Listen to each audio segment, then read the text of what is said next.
નમસ્કાર વિદ્યાર્થી મિત્રો, ઓમ શાંતિ। હવે આપણે કોષની નવી અંગિકા કોષ દિવાલનો અભ્યાસ કરવાનો છે। સેલ મેમ્બ્રેન કોષ દિવાલ જે કોષની મૃત અંગિકા કહેવામાં આવે છે। મૃત અંગિકા મતલબ કોષની નિર્જીવ અંગિકા છે। ઓકે, તો સૌપ્રથમ અભ્યાસ આપણે સ્ટાર્ટ કરીએ તો સૌથી પહેલા કોષમાં કોષ દિવાલનું સ્થાન આપણે જોઈએ તો ભાઈ કોષ દિવાલનું સ્થાન ક્યાં છે। તો મિત્રો બહુ સીધી વાત છે, સિમ્પલ વાત છે। આ એક કોષ છે, વનસ્પતિનો કોષ। આકૃતિમાં બે નામ લખ્યા છે અહીંયા। આ કોષ દિવાલ છે અને અંદરનું આ સ્તર છે એ કોષરસ પટલ છે। તો કોષરસ પટલની ઓલરેડી મિત્રો આપણે ચર્ચા કરી ગયા। હવે આપણે વાત કરીએ છીએ કોષ દિવાલની। હા, તો જોઈ શકો છો કોષ દિવાલ છે, આ વનસ્પતિનો કોષ છે। તો વનસ્પતિના કોષમાં આ સૌથી બહાર આવેલ ઘટક છે। આ સૌથી બહારની તરફ બોર્ડર બનાવે છે, જોઈ શકો છો વનસ્પતિના કોષમાં અને ફૂગના કોષમાં। તો વ્યાખ્યા આવી રીતે આપી શકાય કે વનસ્પતિ તથા ફૂગના કોષરસ પટલની બહાર આવેલા નિર્જીવ દ્રઢ રચનાને, દ્રઢ રચના એટલે મજબૂત, કારણ કે કોષ દિવાલ છે વનસ્પતિના કોષોને મજબૂતાઈ આપે છે, સખતાઈ આપે છે, એટલે આપણે એને દ્રઢ રચના કહીશું। તો સ્થાન ક્લિયર થઈ ગયું। ફરીથી વનસ્પતિના કોષમાં અને ફૂગના કોષમાં કોષરસ પટલની બહાર આવેલ નિર્જીવ દ્રઢ રચનાને શું કહીશું મિત્રો? કોષ દિવાલ કહીશું। હવે રચના જોઈએ તો મિત્રો જુદી જુદી લીલની અંદર, જુદી જુદી વનસ્પતિની અંદર અને ફૂગની અંદર જે કોષ દિવાલના બંધારણીય ઘટકો છે એ બંધારણીય ઘટકો જુદા જુદા છે। અહીંયા આપણે જો યાદ રાખવાનું છે એમસીક્યુ ની અંદર આ અગત્યનો ટોપિક છે। કોષ દિવાલ વિશે ટૂંકનોંધ લખો તો 3 માર્ક્સની ટૂંકનોંધ તરીકે બી પૂછી શકાય, પણ એમસીક્યુ ની અંદર રીતમાં પૂછી શકાય એવા અગત્યના ટોપિક છે આ। તો દાખલા તરીકે લીલ છે, તો લીલ નામની વનસ્પતિમાં લીલમાં કયા કયા ઘટકથી કોષ દિવાલ બનેલી હોય? તો કે સેલ્યુલોઝ, પછી ગેલેટન્સ, મેનોસ અને કેલ્શિયમ કાર્બોનેટ CaCO3। આ જુદા જુદા લીલની અંદર આ જુદા જુદા ઘટકોનો સમન્વય હોય છે। હા, પણ એક વખત મુખ્ય કે લીલમાં જે મુખ્ય ઘટક છે કોષ દિવાલનો મુખ્ય ઘટક એ સેલ્યુલોઝ છે। લીલ કે અન્ય વનસ્પતિમાં કોષ દિવાલના મુખ્ય ઘટક તરીકે કોની ગણના થાય છે? તો કે સેલ્યુલોઝની। તો સેલ્યુલોઝ કોષ દિવાલનો મુખ્ય ઘટક છે। તો લીલમાં સેલ્યુલોઝ, ગેલેક્ટન્સ, મેનોઝ અને કેલ્શિયમ કાર્બોનેટની કોષ દિવાલ હોય। પછી અન્ય વનસ્પતિ હોય, ઉચ્ચ કક્ષાની અન્ય વનસ્પતિ હોય તો એમાં સેલ્યુલોઝ પણ હોય, હેમી સેલ્યુલોઝ પણ હોય, પેક્ટિન અને પ્રોટીન પણ હોય છે। જ્યારે ફૂગની દિવાલ છે માત્ર કાઇટિનની બનેલી હોય છે, બરાબર?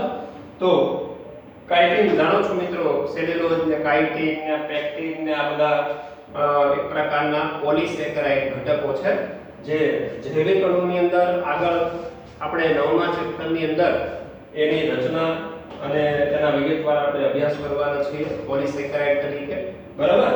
તો જુદી જુદી વનસ્પતિ, લીલ અને ફૂગની અંદર કોષ દિવાલના બંધારણીય ઘટકો પણ જુદા જુદા હોય છે। હવે તરુણ કોષ, તરુણ કોષ એટલે મિત્રો કુમળો કોષ। તરુણ કોષ કોને કહેવાય? કુમળો, જે તાજેતરમાં ઉત્પન્ન થયો હોય કોઈ કોષ હોય, કોઈ માનો કે એક કોષ છે એનું વિભાજન થઈને કોઈ નવા કોષો બન્યા છે, નવા આબાળ કોષો, તો એને આપણે તરુણ કોષો કહીશું। તો તરુણ કોષ હોય એમાં પ્રાથમિક કોષ દિવાલ સેલ્યુલોઝની બનેલી હોય છે। જે પ્રાથમિક માનો કોષ ઉત્પન્ન થયો તો કોષની અંદર જે ફરતે કોષ દિવાલ હોય એને આપણે શું કહીશું? પ્રાથમિક કોષ દિવાલ કહીશું। અને મિત્રો પ્રાથમિક કોષ દિવાલ હંમેશા સેલ્યુલોઝની બનેલી હોય છે। તો હવે તેના પર હેમી સેલ્યુલોઝ, લિગ્નિન અને સુબેરિન વગેરેનું સ્ફુદન થાય।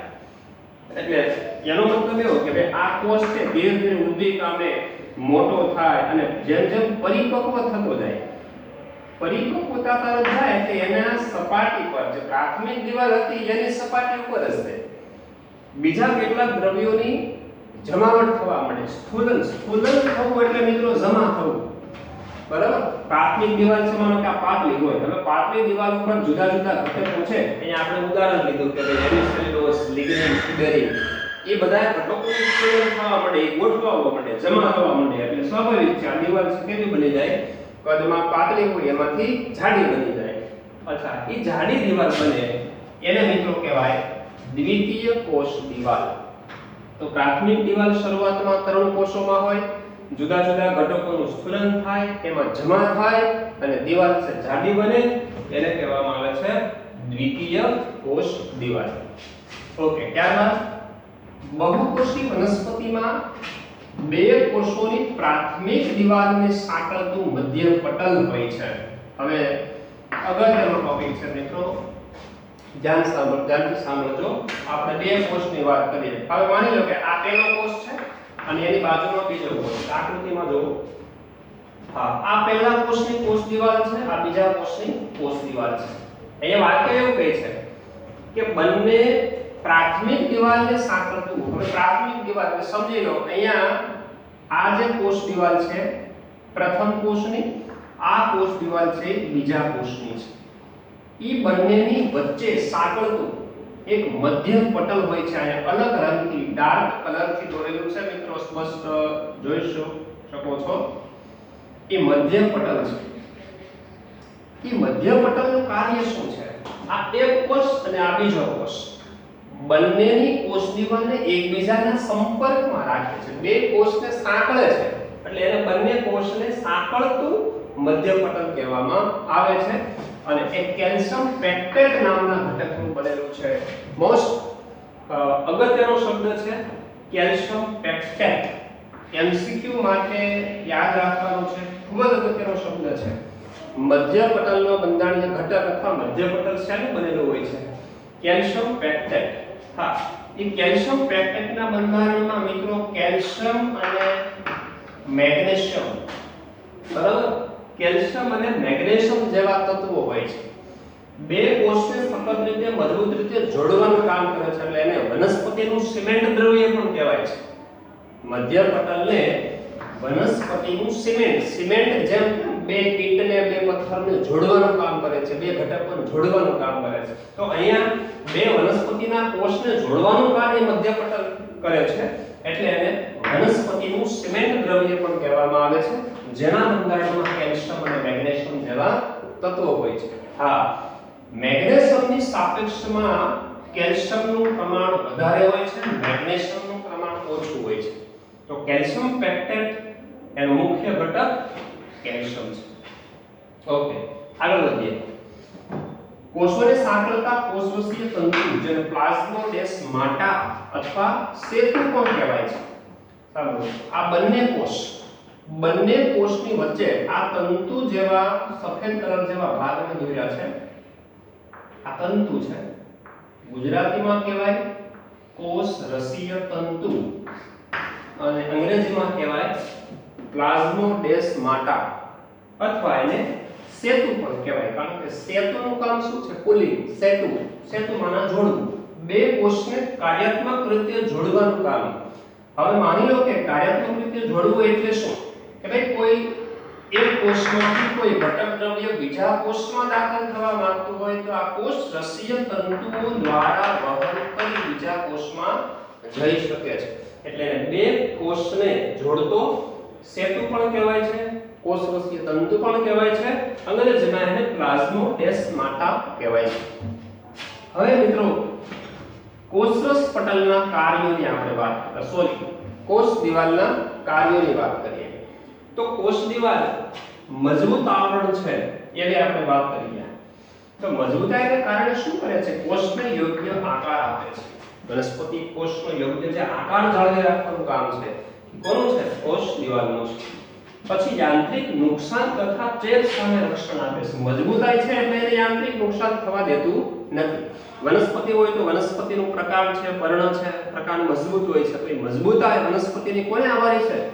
તો કે કોષ દિવાલને આભારી છે. તો યાંત્રિક નુકસાનથી બચાવે છે, ચેપ સામે રક્ષણ આપે. ચેપ એટલે કોઈ સૂક્ષ્મ જીવો જે કોષને નુકસાનકારક હોય છે, વાયરસ કે અમુક પ્રકારના છે, તો એ જીવાણુને અંદર દાખલ થતા અટકાવે છે. એટલે એનો મતલબ એવો કે કોષને એવા સૂક્ષ્મ જીવોથી ચેપ લાગતો અટકાવે છે. નેક્સ્ટ પોઈન્ટ છે કોષો વચ્ચે સંપર્ક બનાવી રાખે છે.